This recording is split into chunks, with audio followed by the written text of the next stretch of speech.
Hello everyone, and welcome to today's painting, which is going to be Nature's Whispers number 27, and I am going to continue to paint pink paintings until February 14th. Today there's going to be pink flowers on the edge of a forest-lined meadow. Sun is going to be setting into the left third of the painting. We have our thumbnail all worked out here, with some lead lines kind of taking you into the distant flower field. So there's going to be color in that green. I'm going to be using a lot of complementary colors in this scene, with like purples and greens, and then pinks and brighter greens. And yeah, we're going to bring some purple in there, but it's going to be really soft. It's going to be really soft.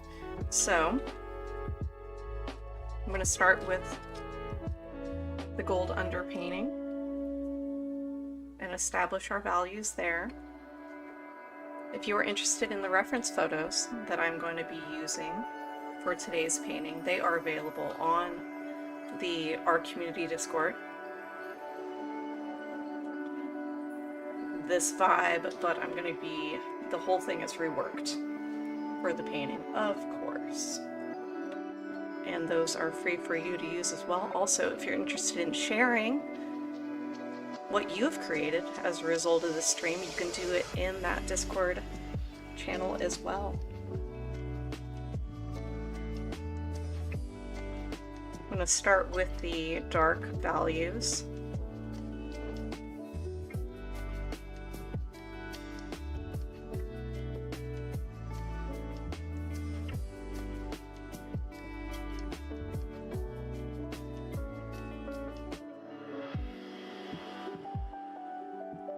This filbert brush is, I believe, advertised for watercolor use. But I put a lot of water in it, so that makes sense. It's just nice and easy to control and spreads paint really well.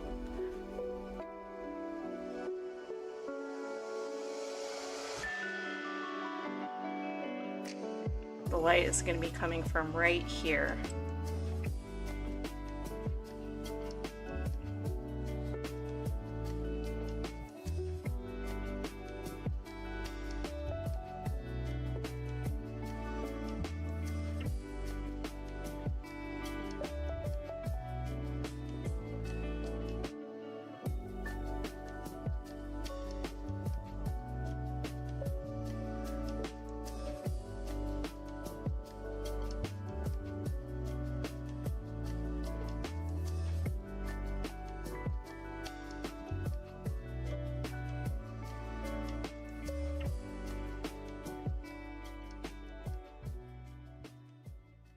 I'm going to make sure to bring a lot of warm colors into the distant trees as they come towards the sun. I think that'll add a lot of interest.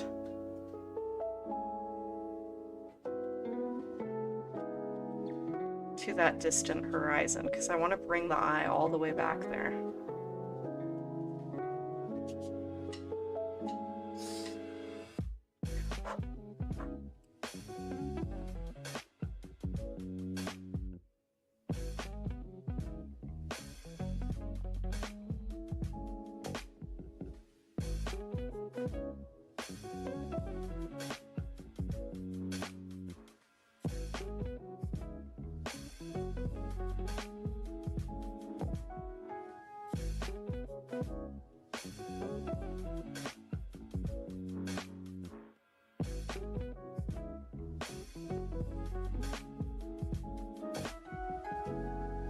I like to mark out the big clumps of flowers that I'm going to be adding in.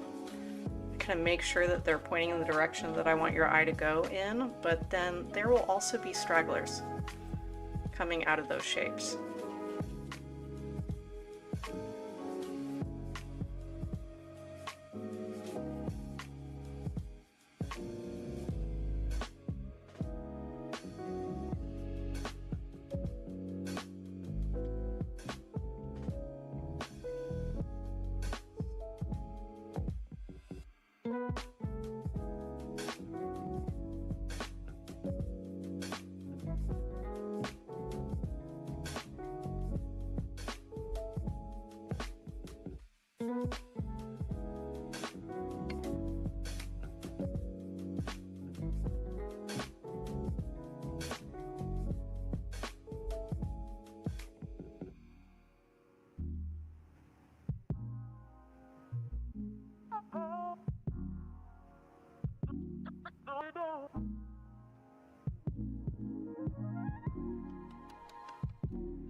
I think so. Just some light horizontal clouds in the sky will be just fine for this composition. Already has a lot going on.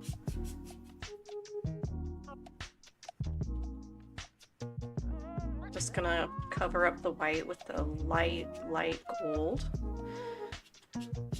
Still want to be able to see everything that's going on. I'm not going to bother darkening up these trees because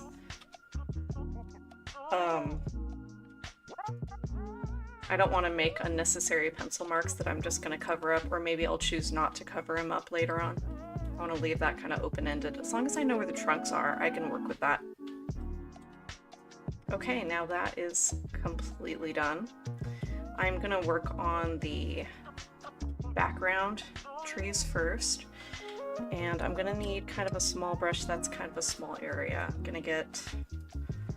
Will this do it, or is that too big? That might be pushing it. I mean, might need a smaller flat. I really would like to not go with a round brush this early in the painting process. I do have this really small number 6 flat shader. I wish the bristles were a little bit longer, but we're gonna make do.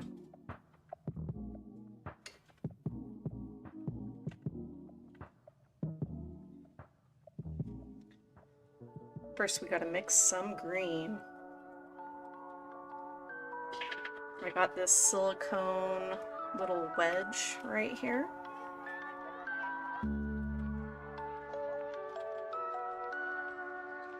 Cerulean blue, cadmium yellow light,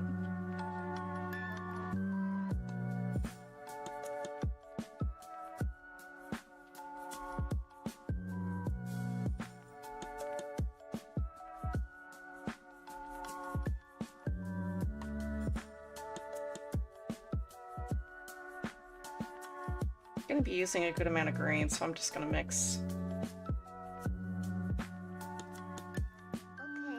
a big pile here. Even the foreground trees, they're going to kind of go towards green and blue, and then gradate towards purple. So I'm doing myself a favor by getting a lot of this done right now.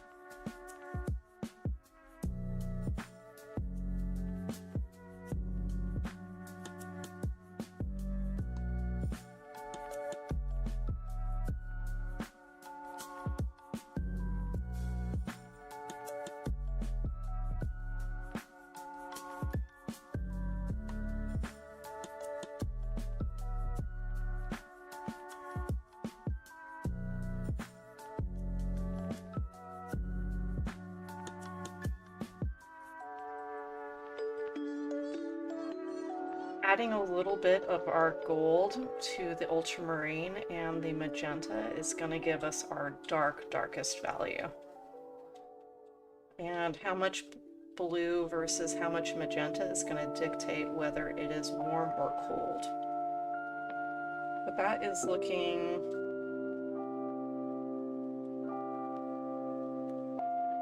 it's a little bit more blue. Okay, so darkest, medium, medium light. I'm going to add a little bit of yellow here and then a little bit of cadmium red here, and then we can start working with that.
Now the green and orange should give us a brown color, and that is pretty good.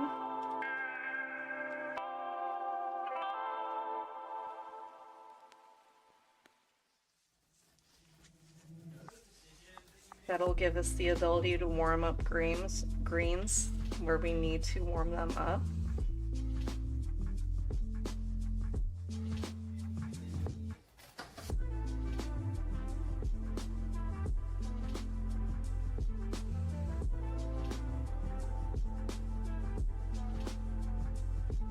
And the pink flowers are going to go in at the very end.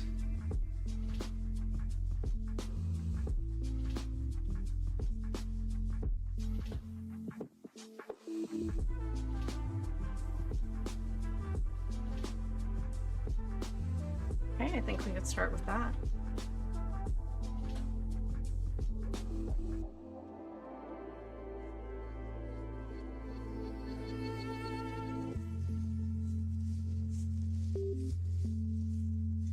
Okay, back to this little flat.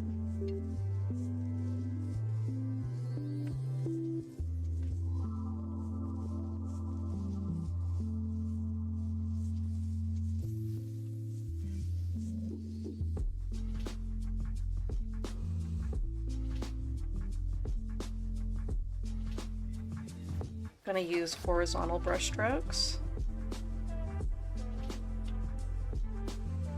And especially where these shapes are going to be obscured by foreground trees, I'm not going to spend too much time here.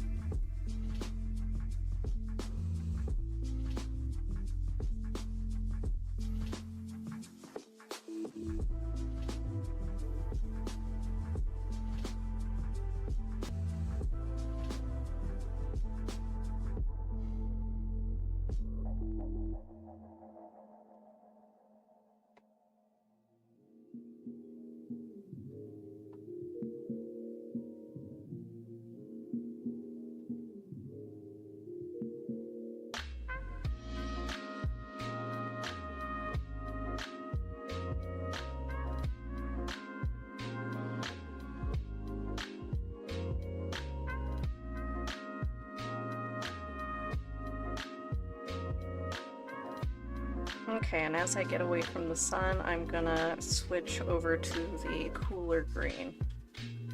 Just a little bit cooler though. And as I move away from the sun, I'm gonna get progressively cooler colors that I'm gonna pick up. I'm not laying this paint on thick, I'm kind of scribbling it on. So I still would like to see the drawing that I put on top of it.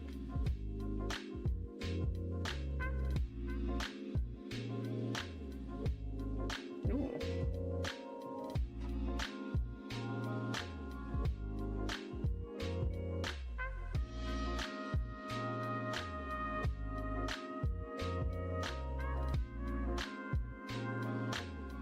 Okay, I'm pretty happy with that gradient. Now there's a second layer of background trees, and these are a little bit darker.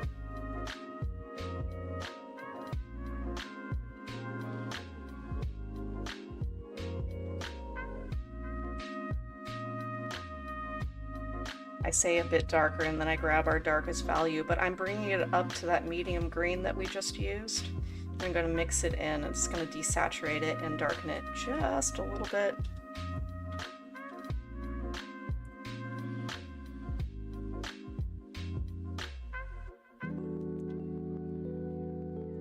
I'm going to be really careful here. I don't want to muddy up that baseline too much.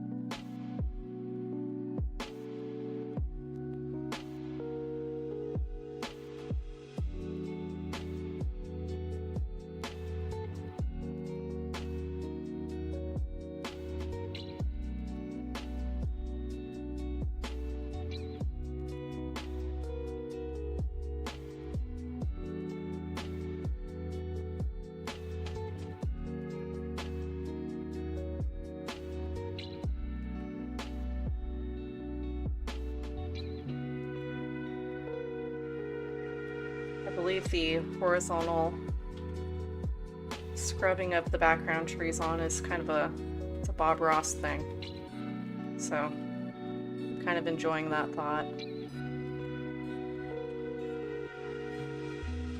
Now over here on the right side, it's okay that we lose that detail a little bit as it all becomes shadowed, because that's going away from the focal point, and less detail away from the focal point brings your eye towards where you want the viewer to end up. And it's just like, why bother spending all that time with something that's toward the edges of the painting anyway? I don't like detailed edges, personally.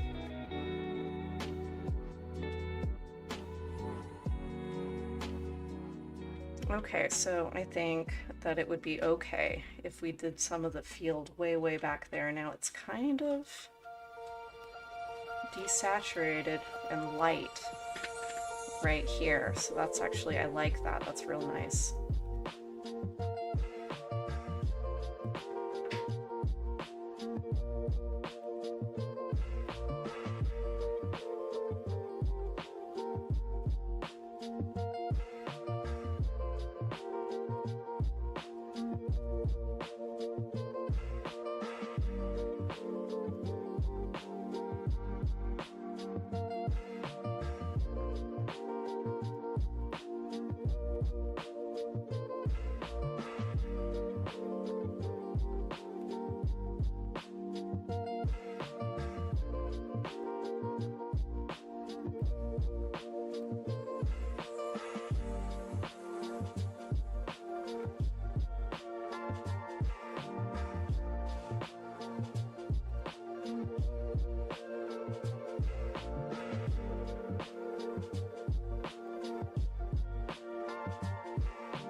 As I come around over to the sides of the painting, I want to blend the background trees into the start of the meadow for two reasons.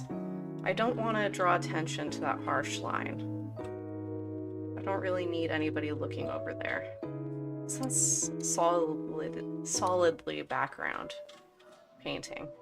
And then also I'm desaturating the color instead of making it completely dark. That's another thing that I'm doing when I'm back here. Still want to make sure to have some horizontal brush strokes just for texture and to kind of imply the direction of the grass, like the layering.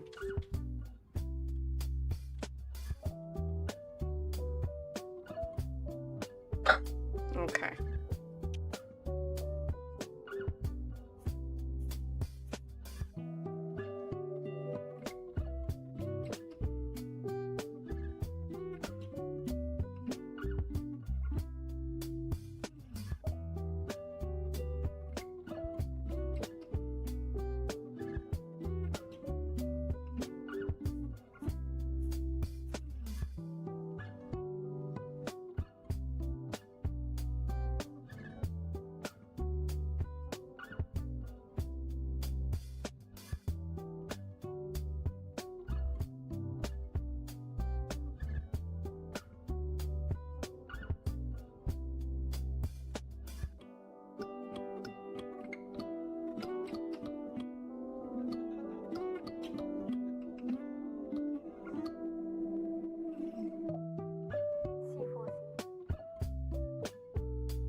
putting some big broad brush strokes down as I'm working my way to the edges of the painting, and I'm just kind of blocking in some color that I'm going to further refine.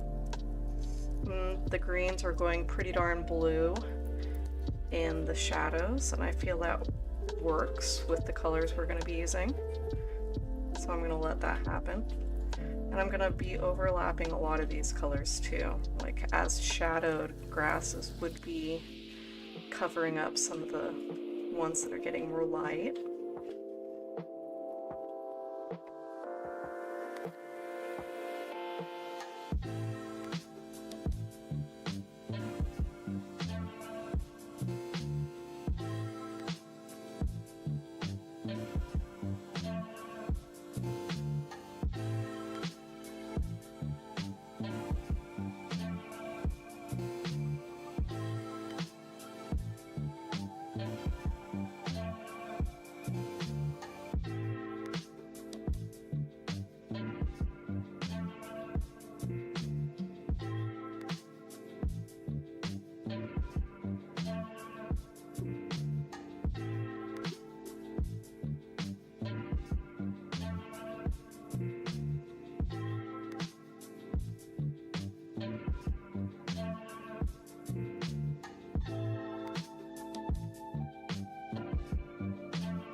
The brightest brights on the grass are not going to come until the very end.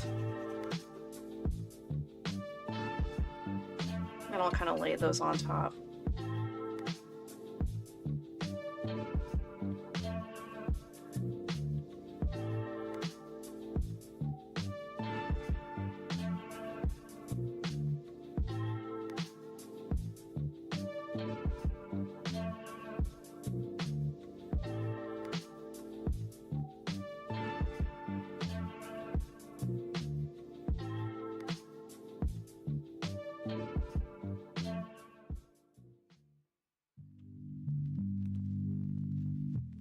Is everybody in the groove? Well, stick around. We're just warming up, baby.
Using the same brush, I think I'm just gonna go ahead and hit this little tree right here.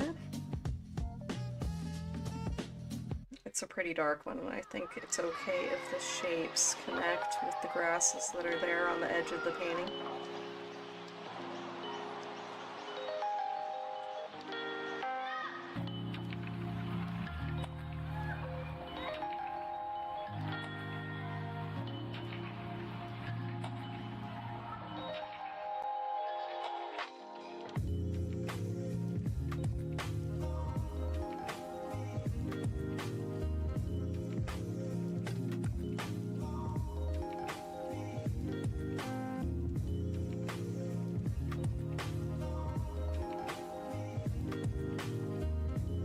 Pretty convinced that you can paint a tree with any shaped brush. It's just going to depend. It's going to change the expression and the shapes that you're going to get. That would be a fun challenge slash exercise to do. Showing all the different tree types with different brushes.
Got a little bit of lift of the paint right here in this area. I really don't want to have to come back to it and give it another layer, but I might.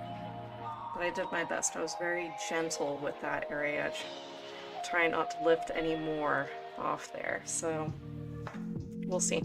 Okay, so now the time is to do the sky. Sky time. Gonna switch to a bigger brush for this also. I think maybe it's usually this flat or the small filbert.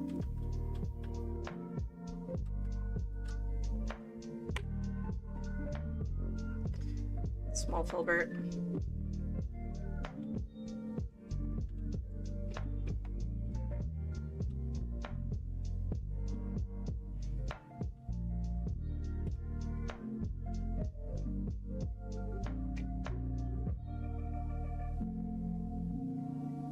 I think we're going to go with the reference photo that has a little bit more bright white light and a little bit less orange. Oh, and I am completely out of yellow, which doesn't usually happen.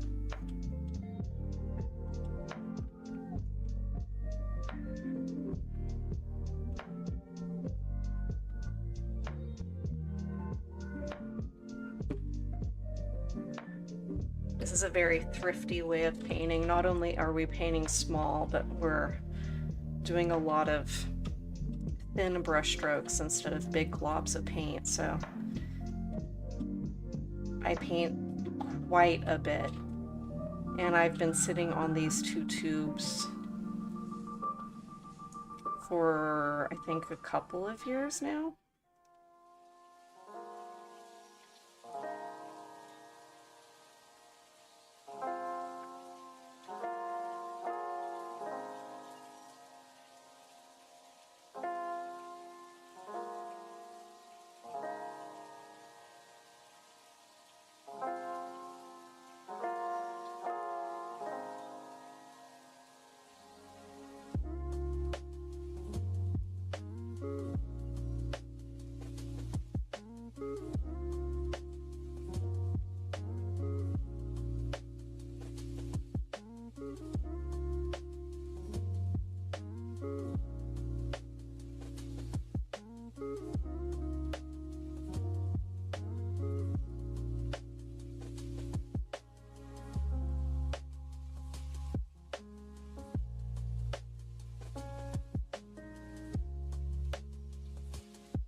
Trying to be really, really careful around those treetops.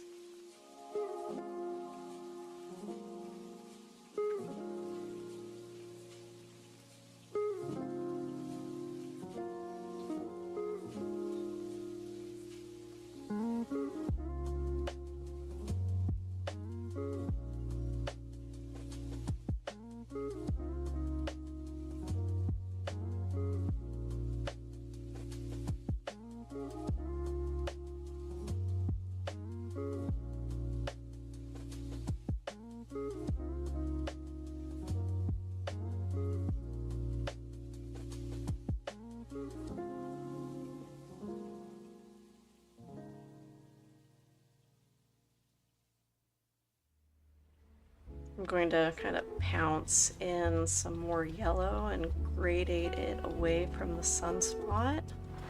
Probably going to brighten that up a little bit too.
Doing the sky a little bit different than I have shown in the past.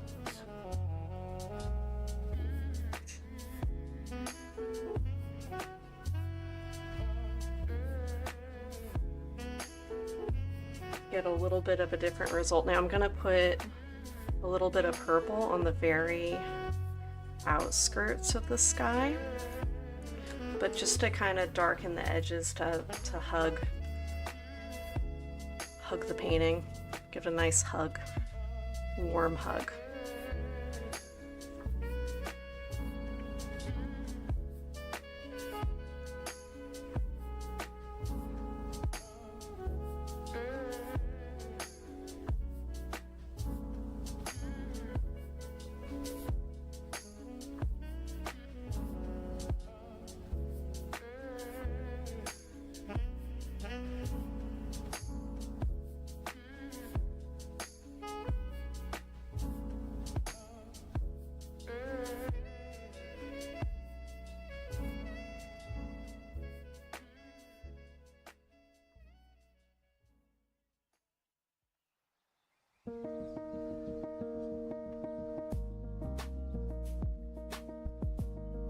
I'm making sure as I'm pouncing this brush around not to get repeating shapes. I saw one just appear and then I smashed it.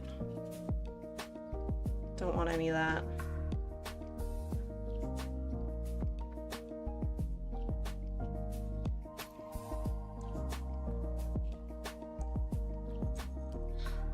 Kind of doing tiny circles with the side of the brush to get some random interesting shapes.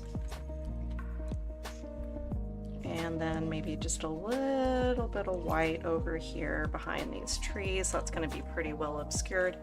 Okay, now I'm going to make kind of like a light purple with some magenta and some cadmium red, and then white. It's going to be subtle. It's more like a mauve, I suppose. We're good with mauve. Mauve, I like mauve. It's marvelous. Truly. Maybe just a little bit more. Oh my god, that was more than a little. It's okay. I never worry about that too much. It's like we can just blend. We can just blend and add that color to other parts of the scene. Oh, see, that's not bad at all. That's kind of nice.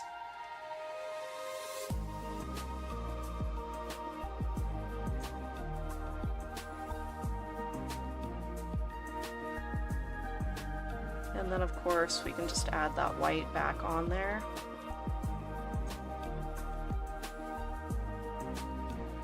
It's not going to do much behind all that tree that's going to happen right there. A little bit more cadmium red, a little bit more white, and then I'll blend back into that way too much magenta area to get the color that's going to be over here on this side. Like to darken up those edges. I'm just dry brushing mostly here and using those little scrubby brush strokes.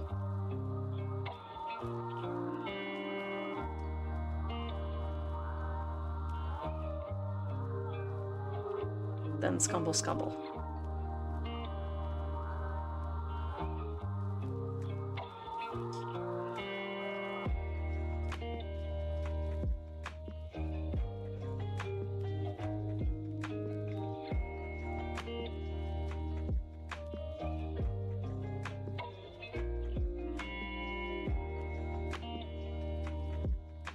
Trying to decide if I want it to be that bright up there, and I'm thinking I might darken that a little bit, but I'm going to do it with orange.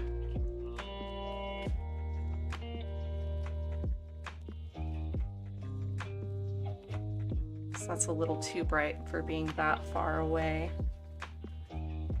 from our sunspot, and also going off the painting, I don't want that to be a line that leads you away.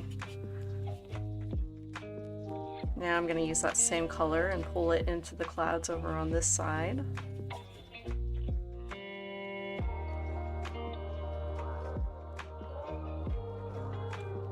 And then also put it here behind these trees.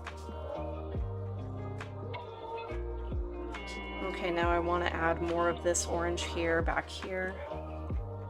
And then that'll be it for our sky. I think we're going to call that done and we can move on. That color orange is, I guess it's more of a melon, but it is white, yellow, and red.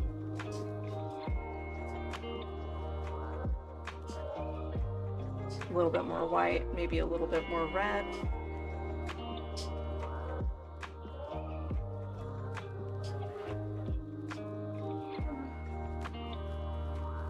It's totally okay if this color gets on the trees.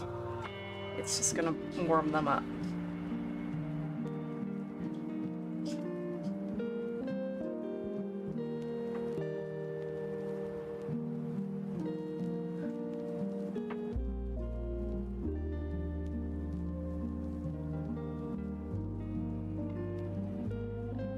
Okay, now remember that little tiny flat brush?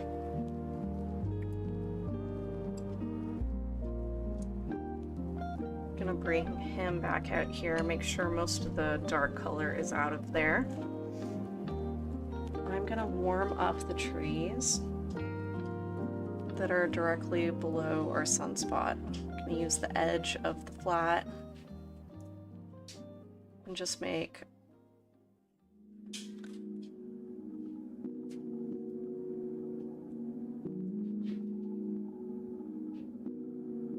some tiny brush strokes here. I'm gonna make sure there's some really soft edges and lighten it up as I'm moving away from the sun. Maybe bring some water there just to soften up those edges and make sure it doesn't overlap on the dark foreground trees. I'm gonna kind of scrub that away. Make sure you don't get any of those little water dots. You can do that by wiping off your brush and coming over and smoothing those out. Okay, I like that. I like that little orangey green glow that's happening right there. Now all of this is really going to come to life when we put some dark values over it. That'll really show the light. That's going to happen when we do these trees, and the trees are not going to happen until the very end. So what do you say we do some pink flowers? That might be fun. We could possibly do them with this guy. It's just the space for pink here.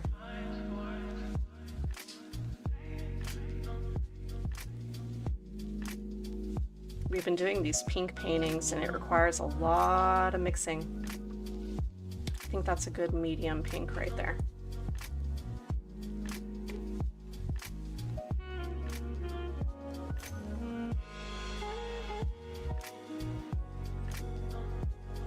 Okay, the background. I'm going to use the corner of the flat brush and then push down when I want the area to be a little bit bigger, and then pull up. And I want to overlap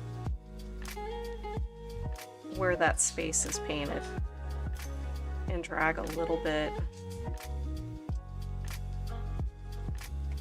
over other areas. And what's going to happen is that's going to give us different values.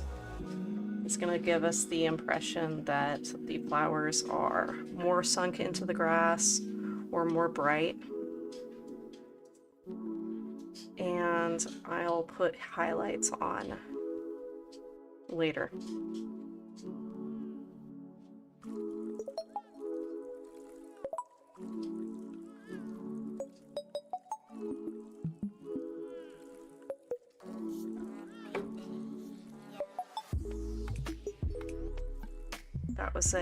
That was a oopsie, so I went ahead and grabbed some clean water and a clean brush and just wiped that away. And I can fix that too with green later. Later or now. And that's too dark. So I'm just gonna clean off the brush and then blend. And now it's more at home.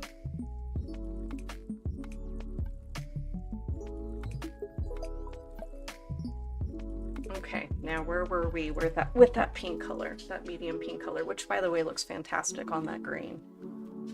So that is full sun. And there's going to be some full sun pink here.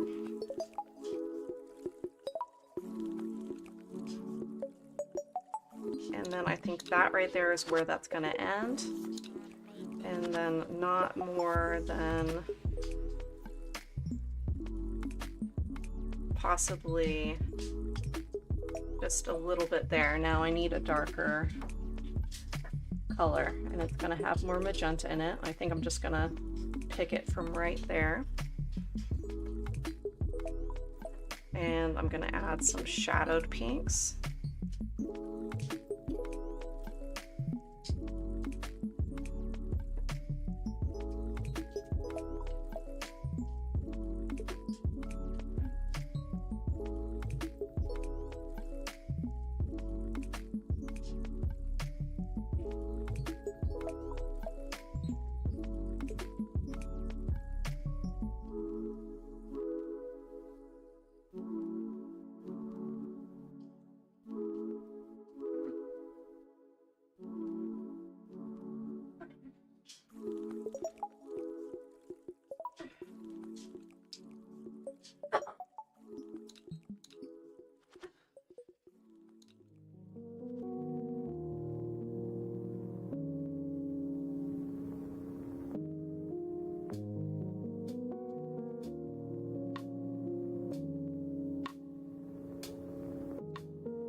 Okay, now I'm dragging some of those shadowed flower colors off of the designated zones.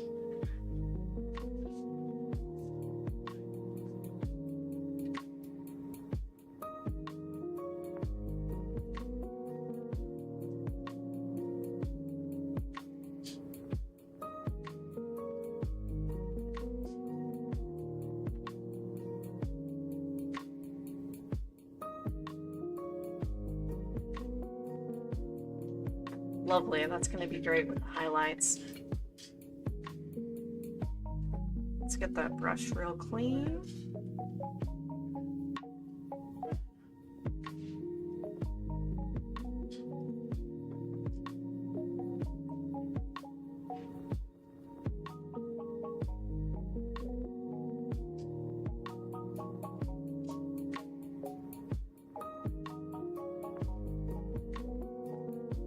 Added some white to our little pink pile right there, and I'm just gonna put some brush strokes of different angles. They're gonna be kind of thick. They need to be thick. Thick paint.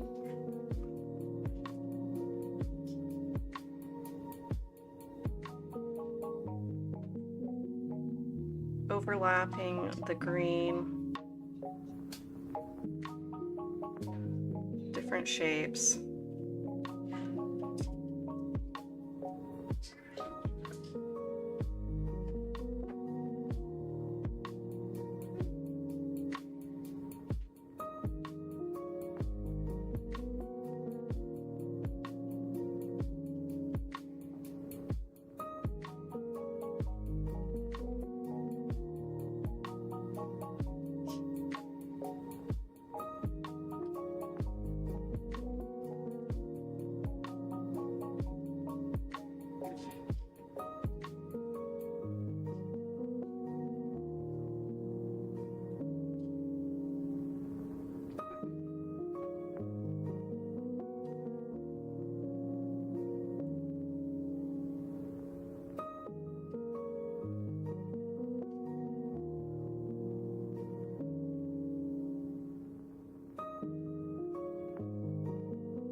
Now out here in the distance, I'm gonna have to just lightly dabble. Dabble? Yeah, we'll call it dabble. Dabble. It's my patented brush stroke. Unless somebody's already thought of it or accidentally said that word.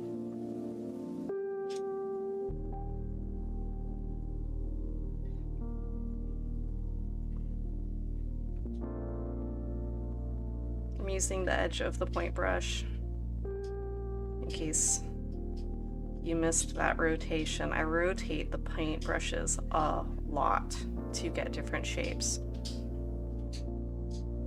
This middle area is where there's going to be the most light in this scene.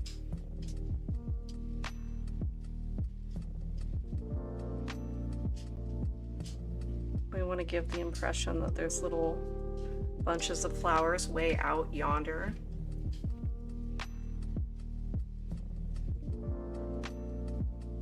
Okay, now I'm going to pick up some yellow, just straight yellow, but I have a good amount of water in my brush, and that's fine because I just want to use this as a highlighter.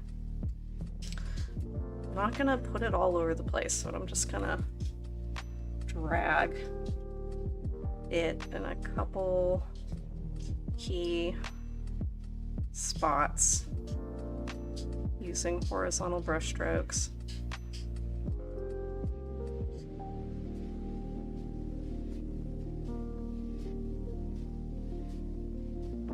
Making sure that the shapes are not similar to each other.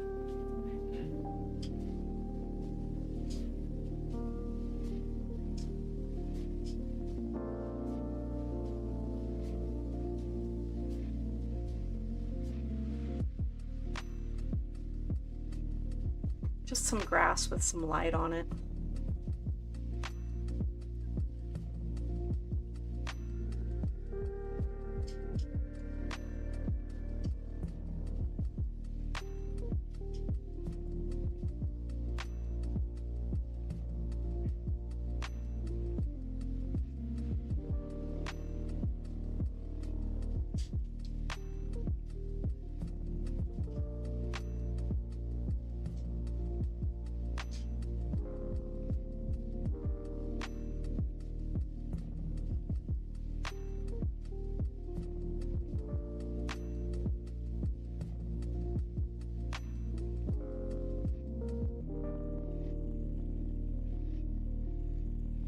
Okay, think what I need to do to get some different shapes is to switch brushes over to this flat, our favorite flat right now.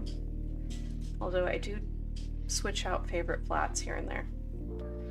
Now remember when we abandoned that tree over on the right because I was picking up paint? Well, let's just fix that.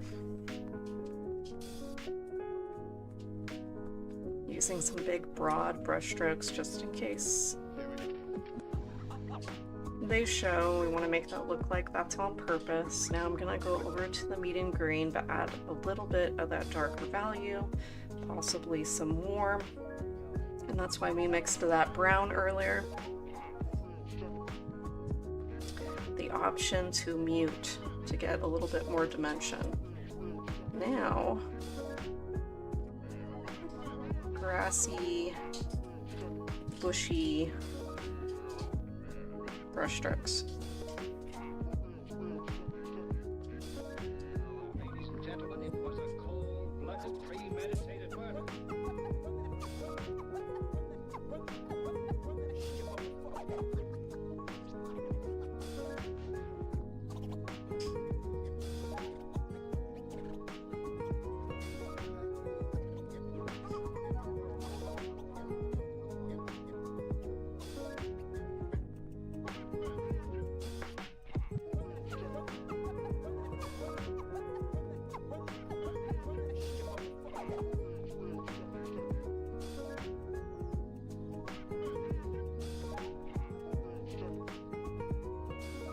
These foreground brush strokes for the grasses, shadowed grasses, they're going to go over some of these flowers, so don't be alarmed. I would rather do some of these than have them all be script brush. So I feel like script brush grass almost looks too perfect. Like a couple I like, because you can really control where you're putting something, but it's almost like too much control. It's not a good thing.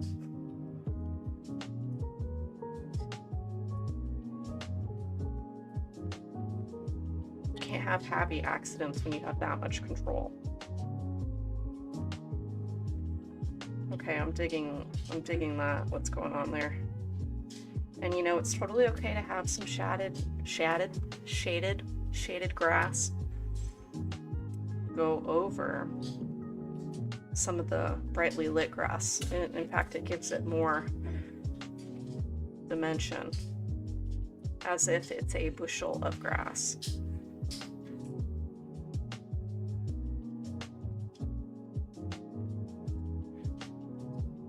A fully three-dimensional bushel.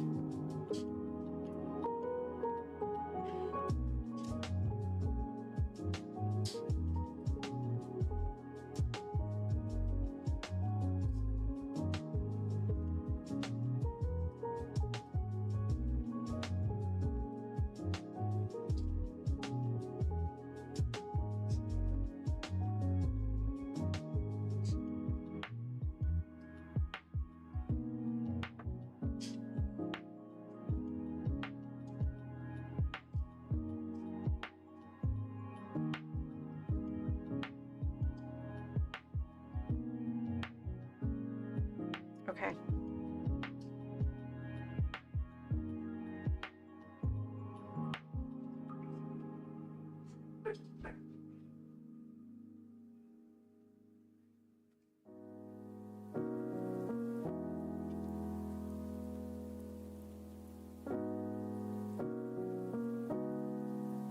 I feel like that's looking pretty good. We can probably move on to the tree shapes that are really going to balance this whole thing out, I think. And those I'm going to do with the script brush, I'm pretty sure. At the very least, these ones on the left.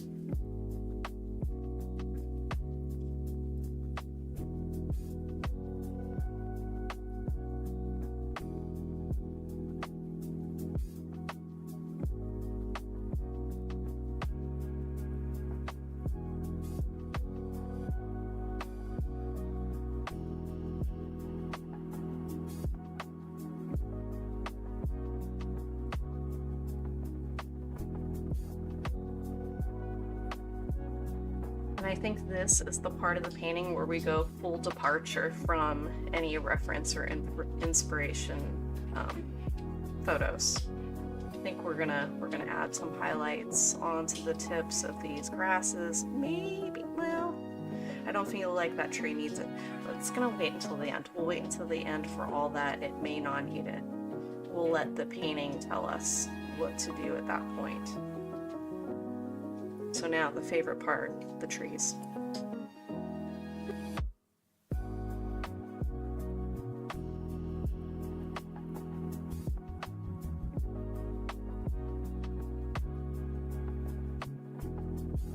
I think what I'll do is I'm going to start with that area around the sun, and that's going to be more red. This time we're going to remember to make that way, way more warm, and then gradate it out away from the sun. I feel like if we start there, then it's a sure thing, whereas if we don't start there, it's questionable whether it will happen or not.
So what I did is I started with some cadmium red with a little bit of magenta, and then I worked my way up to the purple on this tree. But then when I came down the tree, I was realizing that the value of the tree was way too dark for the spot of grass that it was on. So I took a lighter color and then blended that into the grass and kind of worked my way darker as I went over to the left. And now that that's dry and I see what color that is in actuality, I might work my way darker still over here and just making little grassy lines to blend that into the area and making that feel like it's at home. Dragging that color up the tree as well. And when in doubt, you can just add a little bit of water to your brush and that will increase the transparency and it won't be so scary.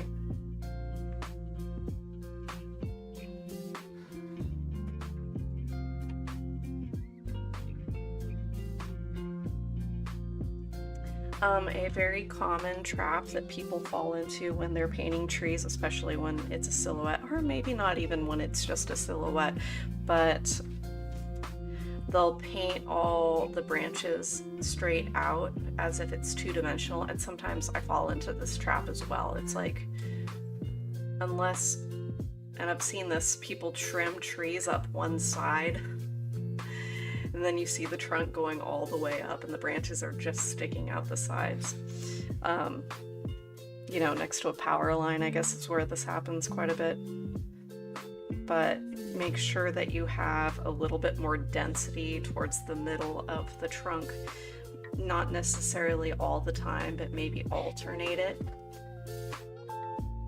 Alternate it to different parts of the tree. Just make sure there's some areas that make it look like maybe the branch is sticking directly out at you. And yes, I have been guilty of this.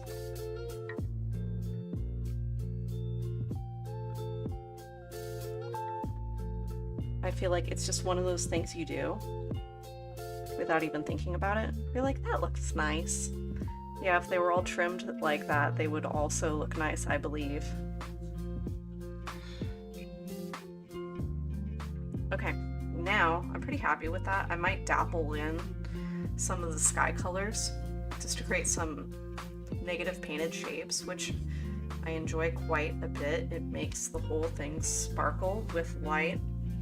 I'm gonna do these guys. That's gonna be a lot more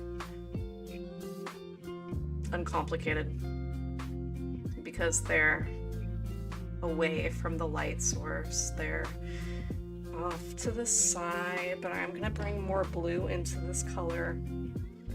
Cerulean blue too, because once again, we're gonna run into that same problem where the value here is a little too light for the tree silhouette color, so I'm gonna brighten it up a bit.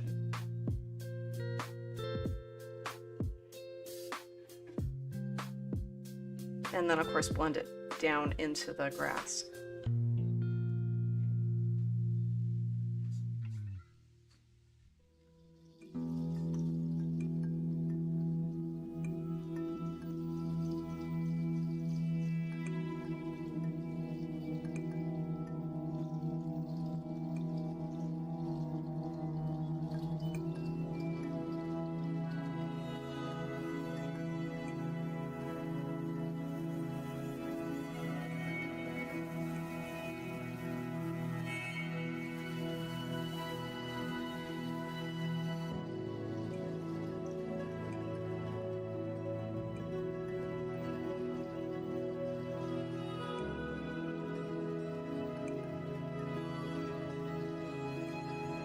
There's that script brush, grass, ultimate control.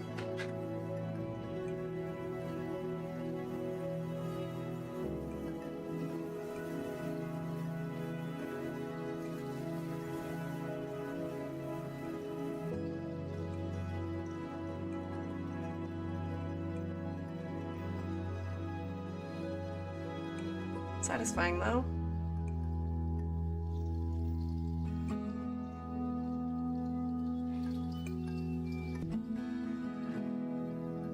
That looks nice. I think that works. You know, it's funny. I feel like at the end of the paintings, I'm surprised as you are that they turned out that nice. I'm like, oh, look at that. It worked. Even after hundreds. It's like a happy surprise every time. Maybe that's why it's so compelling to keep doing. It's very compelling to spend a lot of time doing something and create something out of nothing, like to bring something into existence that did not exist before. And you and I are both experiencing the viewing of something new that never existed together as part of a journey. And I believe that's part of the magic of learning to create really anything, but painting is fun because it is really unlimited as to what you can make, the images you can make. Maybe I just find it more compelling because I like doing it, but I mean, you know, lots of crafting professions, crafts, hobbies. You're making something that nobody's ever seen before, and that's really special. That's a special thing.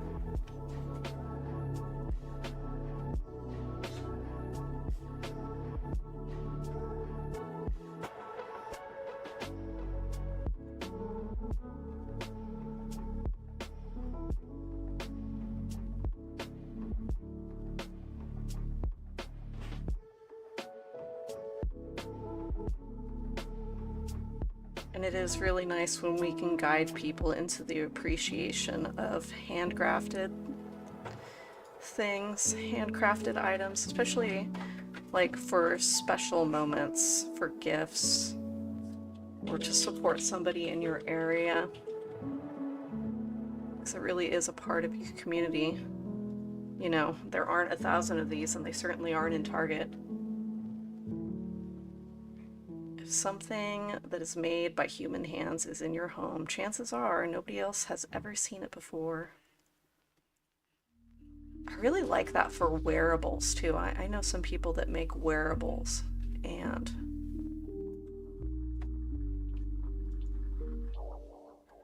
that's pretty neat.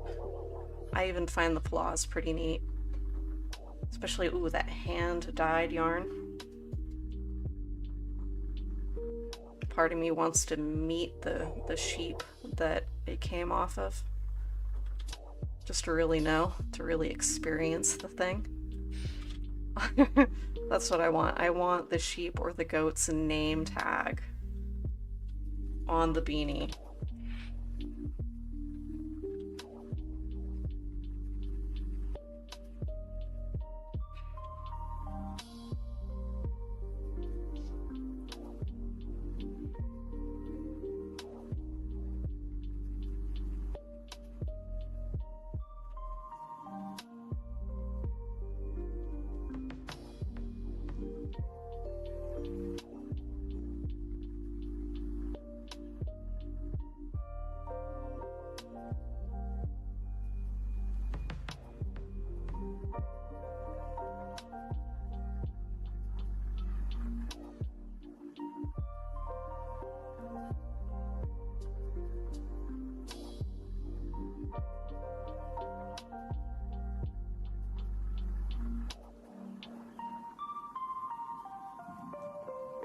One of my New Year's resolutions for 2024 is to get better about placing barren branches and little snag branches and that kind of thing.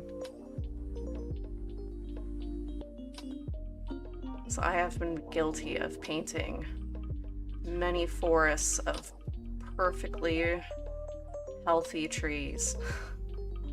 Which is great. That's a great vision. But, you know, One of the beautiful things about a forest is that it has all ages of trees in every state of existence in it. And there are young and there are old, and there's little baby trees, and then there's trees that have passed many years previous to that. And they're all there in a big old tree community, sharing the same light.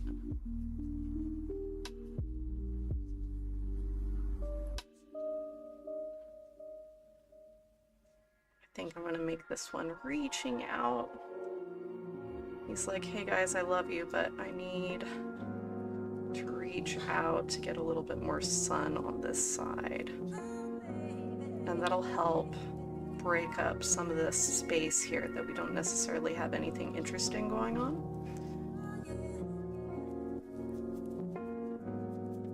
Okay, very good. Now I'm gonna sharpen up the brush and put in some of those little snag branches at the bottom of the tree.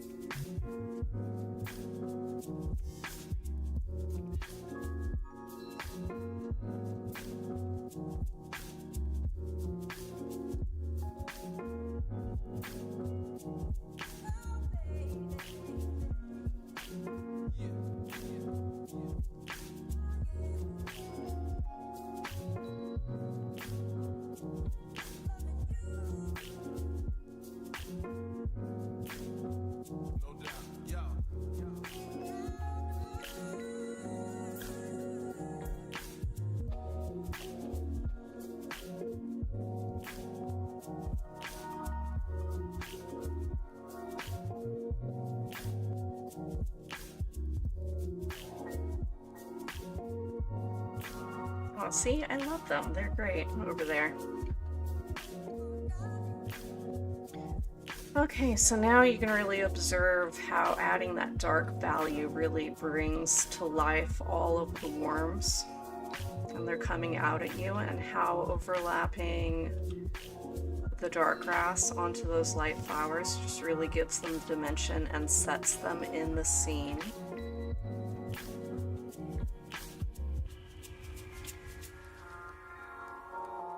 I think I mentioned having some little highlights on the edges of the grass. Let's see if I can do that without messing anything up. Suspense, suspense. Ooh, that was a mistake. Have that oopsie brush handy, let me tell you.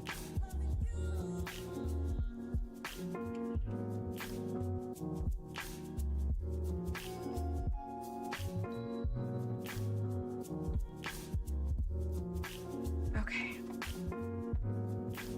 These are the wee details that you really see when we do the close-up pan video.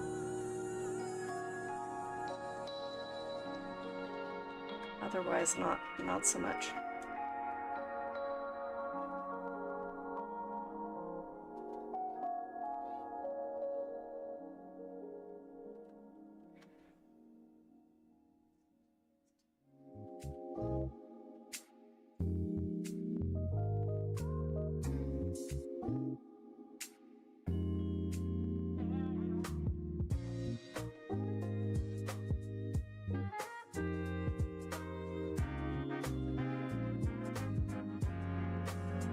Okay, and some negative shapes in the trees.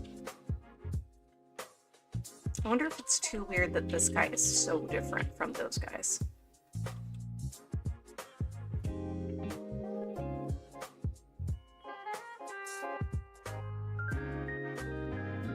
Might add some similar shapes just to make him more at home.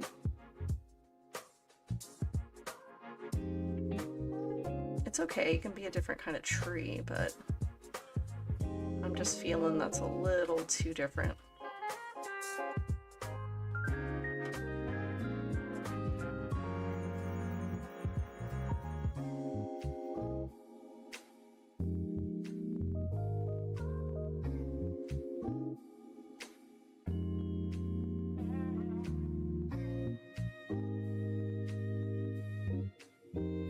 that, and it doesn't take much effort to kind of bring that tree in line. Definitely more bulk to it. That's okay.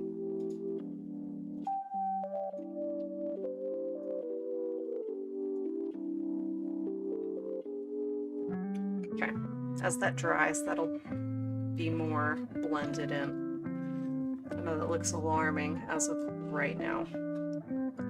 Okay, so I'm gonna take that little round brush, the number 2 point, I'm gonna get it nice and clean, and then I'm gonna put some of those sky colors into the trees. This might be a little too big. I'm gonna go one smaller. To the number 1. Okay, let's start with a melon. A little bit more white. There we go.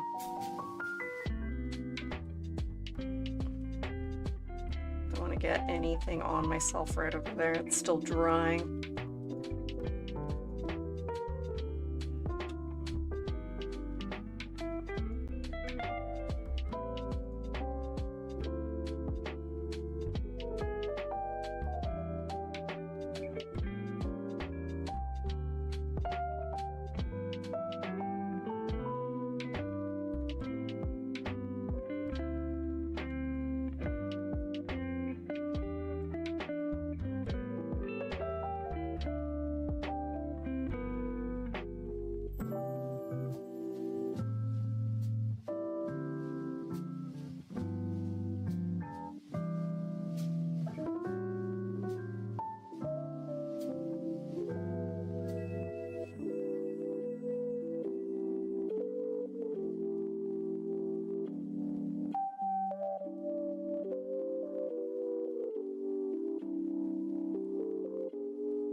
Okay, now I'm going to add a little bit more red and just a little bit of magenta.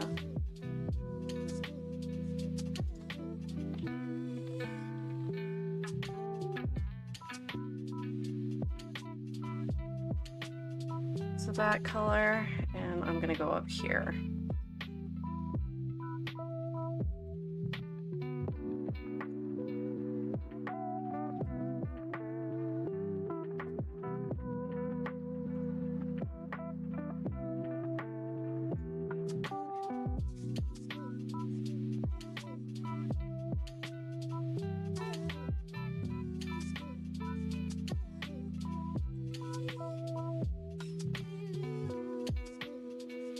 I feel like those guys are good. I feel like that's good. That's a good amount.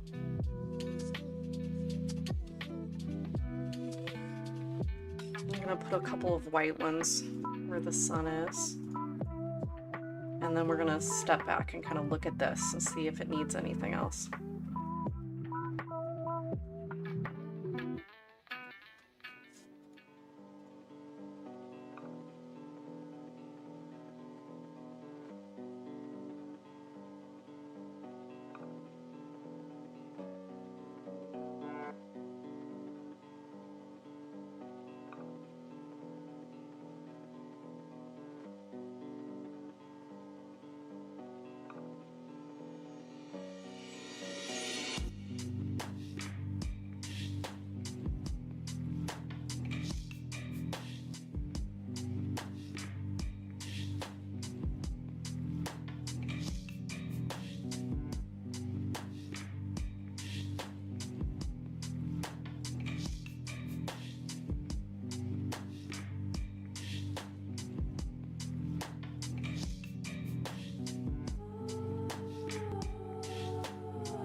It is really easy to get carried away and accidentally put a bird hole right over like a tree line or a trunk, and you really have to stay present. It takes a lot of concentration, that one. Unless you can do the same thing that I'm doing right now, which is both things at the same time. It's possible. Not highly recommended.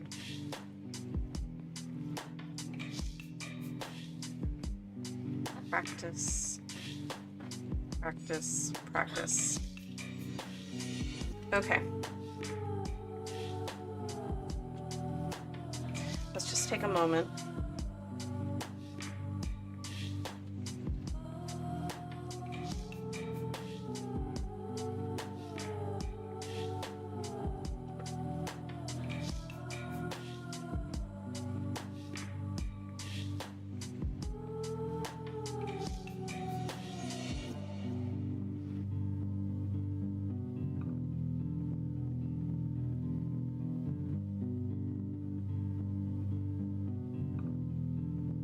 Okay. When I say step back, that's about as far as I'm getting from this thing. Focal point here. We got light, lots of life and light coming through the foliage. Our highlights on the grasses kind of faded. I don't feel like, well, do we need them? Do we need them? How bad do we need them? I feel like those ones I would have been happier if those stayed a little bit brighter. Clean water, script brush, wipe, wipe, wipe, get most of that water off there. Okay, now I'm gonna pull some white over here and a little bit of yellow. And I'm gonna dance the brush around in there and sharpen up the tip into a chisel, because that's gonna be the finest edge you can get.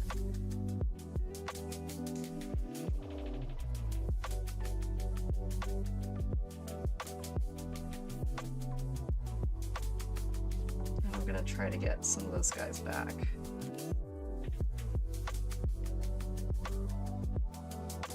There we go.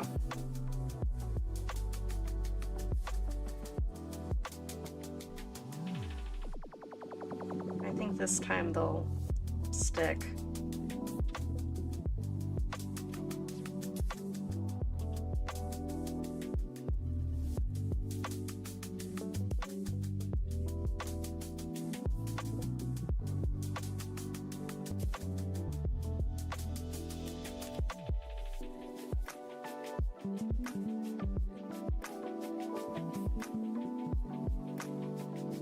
I like where the flowers are at. I don't think I'm going to touch them at all. I like the distant grasses, the amount of texture that's there. The only thing that I might, let's check the reference photo. I'm thinking about like breaking up this a little bit. I feel like it's just a little too monotonous, and when I look at the reference photos, well, it's a little bit monotonous on them too, but where they are broken up, it's because there's a little bit of negative painting from the previous layer tree in there. Let's just try it out.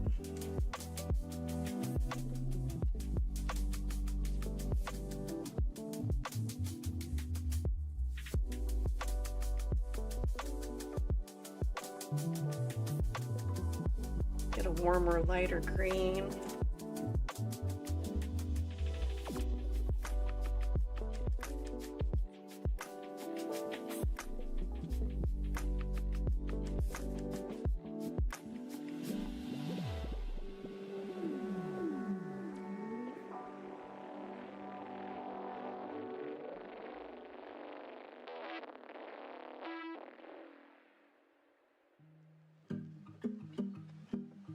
I'm going to use some little tiny, this is towards the focal point. Remember, when we get towards the focal point, we go dainty.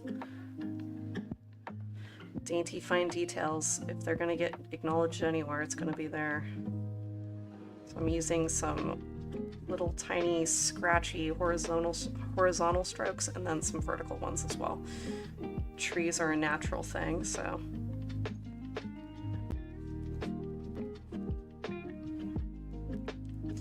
I'm going to connect to the grass area with that color to kind of make it feel at home. And then I think I'm going to drag this color up into the tree line a little bit. Make it look like there's some varying shadows, and I think that'll give us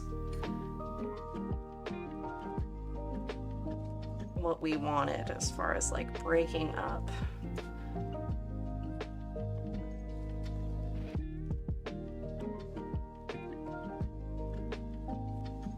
Breaking up that pattern.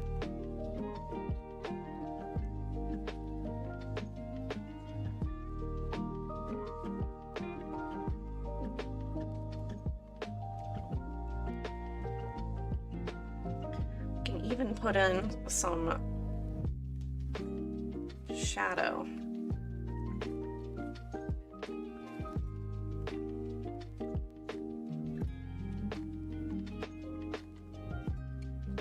And as we get away from that sunspot, it gets a little bit more green, a little bit less of that warm color.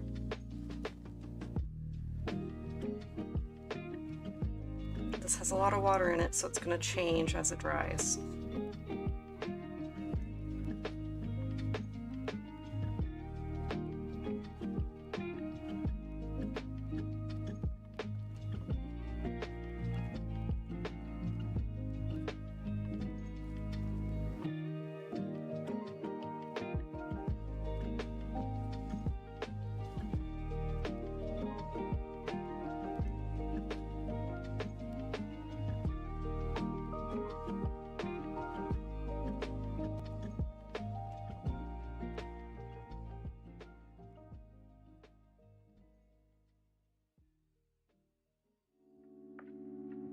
Okay, that made it a lot different.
Okay, I scrubbed a little bit of that with a different clean brush, just kind of blend it. And I think that makes me happy. That's good. So focal point, lots of lead lines. We've got darkness around the edges, hugging us closer to where we want our eye to go, which is kind of like up into the middle of the painting. I feel like the values are all pretty correct. And I enjoyed that. So thank you so much for joining me on that little painting adventure, and I will see you next time. Happy painting!